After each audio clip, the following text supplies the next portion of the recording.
Well, good morning on this snowy morning, and I'm here with Kristen Zinke, who is going to be a keynote at Right to Learn. Let me show you that real quickly. March 3rd and 4th. I know I just said, she just talked to me in the pre-interview and said, no, Sam, I'm only doing an all-day workshop. So, oops, her all-day workshop at Right to Learn. And that's March 3rd and 4th, and information, of course, will be in the blog. So, and I want to show you a little bit. Kristen is just amazing, and so I'm going to let her tell you about herself.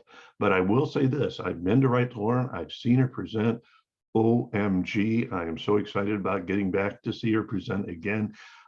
Hers is always a well-attended session, and oh my gosh, man, I think I know technology a little.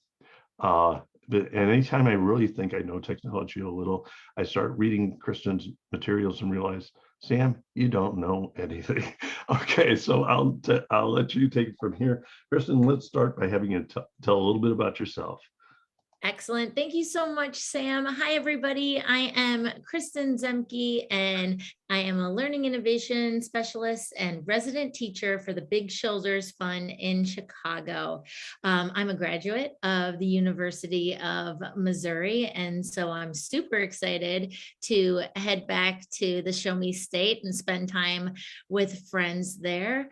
Currently, I'm working with teachers and students on purposeful technology. And I think my advocacy has always been about, like, it's not about the technology, it's about the thinking that comes across the conduit of technology to fuel comprehension and to build background knowledge and vocabulary for students, and to hook them into their passion and curiosity. And so I think, like, this is a focus for all of us right now as we've come back from maybe a period of remote teaching or more use of devices, to really looking at the why behind what we're doing, and to think about what truly matters when we're leveraging devices with students. So I'm excited to share that with you. It's snowing here in Chicago, and I am loving it.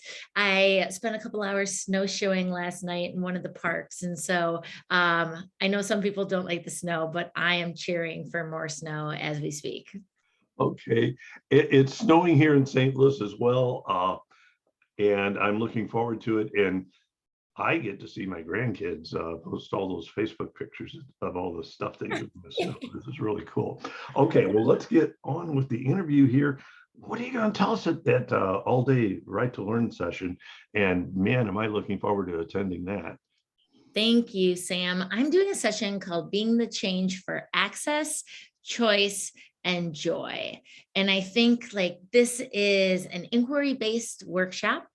Attendees will go through the inquiry process as we really look at, like, how can we build students as thinkers, students as creators, and students as citizens of the world. And that citizenship piece is so important in this day and age. And so it's going to be about leveraging high quality print materials, high quality digital materials to engage students and make learning joyful.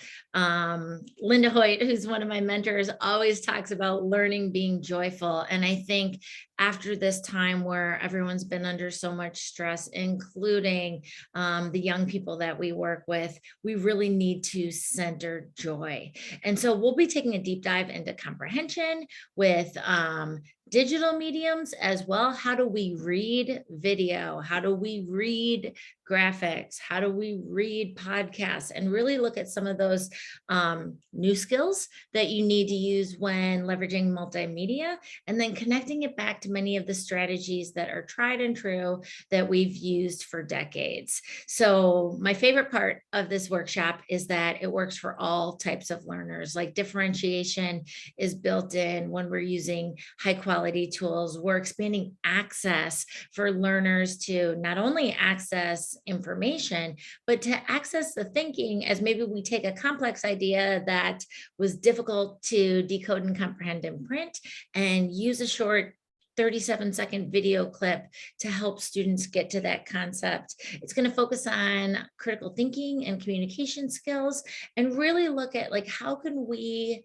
invite students to be their own best advocates for their learning adventure. And I think a lot of that comes around the empowerment of student-centered creation. You know, when kids can make something that matters and lives in the real world, really like going beyond the walls of our classrooms and our schools to sharing content with learners and with thinkers all around the world. So this is about agency and it's about joy. And I just can't wait to share some of the new things I've been working on with educators. I can't wait either. And as a definite attendee, I'm assuming I ought to bring my computer, huh? Because Yes, please bring your device, whichever kind. It could be your phone, it could be a computer, a tablet. We're going to look at strategies and applications that are device agnostic, right? So it just works on every tool that kids might have available in the classroom or at home. well, I'm still using the stuff from your last presentation and all the wonderful links you provided. So I'm looking forward to that. I can't let you go. I'm looking over your shoulder there and I'm seeing Amplify and I'm seeing Read the World, and I own both copies. And I know all about the Read the World website you have that with all that information. I got to let you take a minute to plug those two things at least. Oh, thank you so much, Sam. So Amplify was the second book that Katie Mutaris and I wrote. Our very first book was called Connecting Comprehension and Technology, and we co-authored that with Stephanie Harvey and Ann Goodvis. They have been our mentors from the beginning, along with Smokey Daniels. And so if you are familiar with their work, our books extend that to more digital work, and also just really looking at how classroom and learning conditions have changed. And you'll find that in Read the World. And I think Read the World really looks at that, like we're rethinking literacy, we're redefining what it means to read, because now we have so many different types of media and mediums that we can engage students with. And then it expands from like not just using the technology, but using the technology to build student agency and to build empathy, right? Because now mobile devices give us the opportunity to hear the stories of others and to get a window into someone else's life. And we can use that to promote empathy and understanding with students. So this is definitely like leveraging it to, it's not just technology, but how are we really focusing on and building the whole child with the new resources that we have available. Okay, well, your remarks just then kind of brought me back to Seymour Papert way back when, and Mindstorms, and using computers as a thinking tool. And man, you've got that nailed. I have to say that. Okay. I'm a big fan of Seymour, so. Okay, so any further thoughts about this? Is your last chance before we do our goodbye Zoom wave. So any final thoughts? I think like my final thoughts right now is just to cheer on the educators and the building leaders that might be either watching this or attending the conference.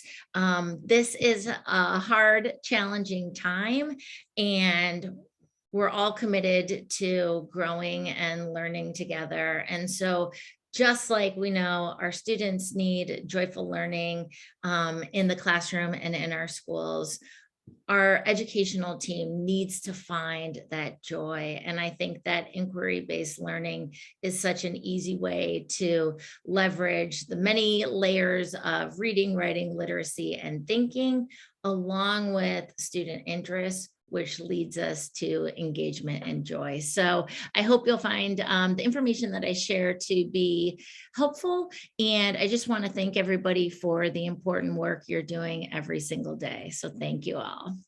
Okay, I've got one last share screen here because we absolutely have to plug the conference before. Okay, so March 3rd and 4th in Columbia, Missouri. It's a live conference. Gosh, I didn't know those existed anymore.